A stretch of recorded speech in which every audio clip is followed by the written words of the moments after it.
Welcome to The Explainer. Today, we're going to tackle something super interesting. How can a brand new tool like AI help us dig deeper into a really ancient story?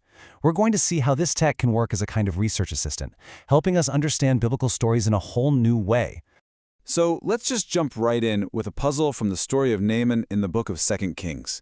Now, Naaman is this big-shot military commander from an enemy nation, and he has leprosy. He hears there's a prophet in Israel who can heal him, but when he gets there, the prophet's instructions to just go wash in the Jordan River make him furious. Why? Why would he get so angry? That's the kind of mystery we're going to unravel today. Now, to solve puzzles like that one, a lot of people are turning to AI. But, and this is a big but, we have to be really clear about its role. It's not a teacher. It's not some digital oracle with all the answers. The best way to think about it is as a superpowered research assistant. And here's the absolute key. AI's job is not to tell you what a passage means. Nope. Its real strength is shining a light on the world behind the text. You know, the culture, the history, all the little details we wouldn't know. It gives us possibilities, but we're the ones who have to figure out the meaning. Honestly, this is the golden rule. If you take away one thing, it's this. Think of it like a guardrail. It keeps your own brain, your own critical thinking, right at the center of the whole process. We want to assist our study, not outsource it. Okay, so if it's this powerful assistant, how do we actually use it responsibly? Well, you need a process, a simple, repeatable workflow that keeps you in the driver's seat and makes sure the biblical text stays front and center. This four-step plan is so important. And notice the secret sauce here.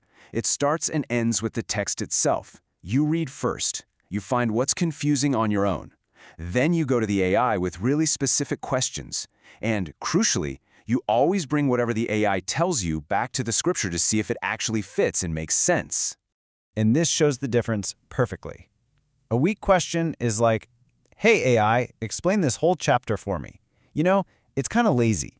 It's asking the AI to do all the work. But a strong question is targeted. It zeroes in on a specific detail that you found confusing and asks for the background you need to solve the puzzle yourself. All right, enough theory. Let's actually put this workflow into practice.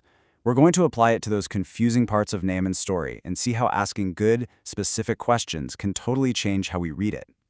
First up, why was Naaman so mad? He was probably expecting some big, dramatic, magical moment from the prophet. Instead, he just gets this simple, almost dismissive command to go wash off in some river. So let's turn that confusion into a really specific question for our AI assistant. So you ask the AI, and boom, it can give you some amazing context. It might tell you that the Jordan River, well, it wasn't some majestic, crystal-clear waterway. It was often muddy, murky, unimpressive. And compared to the awesome rivers of Damascus that Naaman was so proud of, the Jordan seemed like a joke. The command wasn't just simple. For a guy with his status, it felt like an insult. And when you take that insight back to the story, it all clicks, right?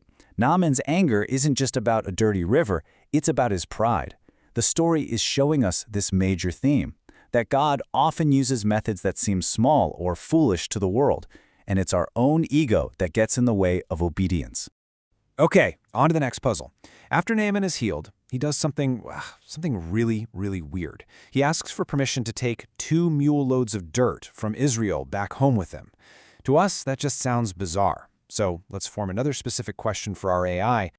And this is where AI can be incredible. It opens up this whole ancient mindset that we've totally lost. It explains that in the ancient Near East, gods were often seen as territorial. Their power was literally tied to their land, their home turf. So if you wanted to worship the God of Israel, you might think you literally needed to be standing on Israel's soil to do it. So all of a sudden, this bizarre request isn't bizarre at all. It's actually this powerful statement of his new faith. Naaman is declaring that he's done with other gods. By taking a little piece of Israel's land with him, he's creating his own sacred space to worship Yahweh, and only Yahweh, back in his own country. It's a beautiful declaration of faith. All right, for our last puzzle, let's zoom out a bit. Who is this guy Naaman, really? The text says he's from Aram, but what does that actually mean? Let's ask our AI assistant about the politics of the time. And the AI can tell you pretty quickly. Aram and Israel were not friends. Not at all. They were often at war. Naaman wasn't just some random foreigner. He was a top general in an enemy army. He was probably responsible for leading raids that hurt the very people who were now helping him. And that context, it changes everything, doesn't it? The grace shown to Naaman isn't just for an outsider, it's for an enemy. It shows that God's compassion just blows past our human boundaries of nationality, politics, and war. It makes the story even more radical. So, after all that, what are the big takeaways? Well, using a powerful new tool like AI means we have to be wise and really clear about what it's for and what it's not for. So let's just nail this down. First, AI is the tool. You are the thinker. Always start with your own reading, then form those sharp, specific questions. Then you got to test the answers you get. And the last, most important step is to always bring those insights back to the text. The whole point is to light up the world behind the text so you can better understand the meaning in it. And that really brings us to the bottom line. Technology can give us an incredible amount of background information in seconds. But the truly human part, the wrestling with meaning, the interpretation, the search for wisdom, that's still on us. And honestly, that's still the most rewarding part of it all.